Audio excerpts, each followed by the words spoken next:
Continue the following story. Suddenly everything went quiet. Suddenly everything went quiet. The guns stopped firing and the men stopped shouting and screaming. The police waited for a while and then cautiously approached the house. 3 hours of confrontation with the most wanted gang of robbers in Singapore seemed to have ended. From the silence, it could be concluded that all the robbers were either dead or wounded. Officers Daniel and Robert approached cautiously nevertheless. They could not be sure that they were safe. They were dealing with desperate men.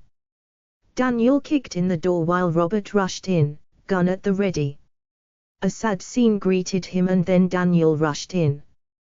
The 3 robbers were slumped over the tables that they had laid against the windows.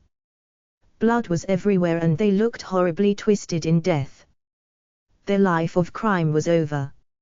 It had all begun when Thomas, the leader of the gang, had left school at the age of 16. He had chosen what he thought was the easy way of life. He had enough intelligence and natural ability to become at least a middle manager in this land of opportunity. Opportunities were everywhere, even for a person like him who had not completed school. Instead of earning an honest living, he decided that he would take away what others had earned. It seemed so easy, just pick on the weak ones. He had little difficulty in finding people who thought like he did. 2 men, Dick and Bert, became his most trusted partners in crime. Together they went on a rampage of robbery, extortion, kidnapping and even murder.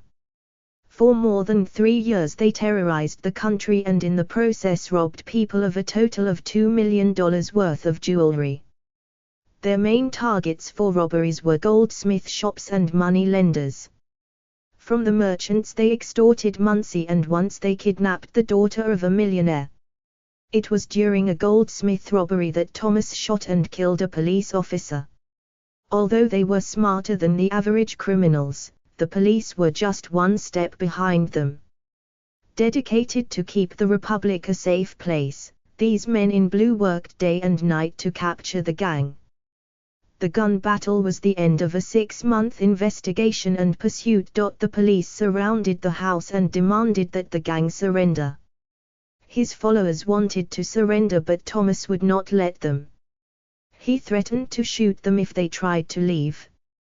As it turned out, they were more afraid of their leader than they were of the police, so they stayed and fought it out. The 2 police officers looked at the scene of death that presented itself. Sadly they shook their heads. Both of them knew that in a country like Singapore where it is so easy to get a job, it was a stupid choice for anyone to become a criminal. They had just wasted their lives. At just 25 years of age they had died violent deaths,